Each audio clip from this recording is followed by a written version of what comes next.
How to fix can't install Messenger from Google Play Store. Hey guys, in this video I'll show you how to fix can't install Messenger from the Google Play Store. If Facebook Messenger refuses to install or shows an install error, it is usually caused by Play Store cache issues. Just follow these steps carefully.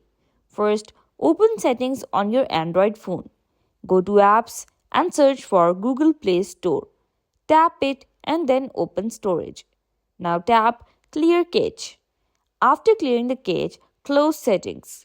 Open the Google Play Store and search for Messenger. And then tap install. In many cases, the app installs normally after clearing the cache. If it still doesn't install, open the Facebook app. Tap the Messenger icon at the top right corner and select Get Messenger. And then tap Install. The phone will attempt to download and install Messenger through Facebook, which often bypasses the Play Store error. After installation completes, the Messenger should open without issues. If this video helped you, do like and subscribe. And if you have any question, leave it in the comment section below.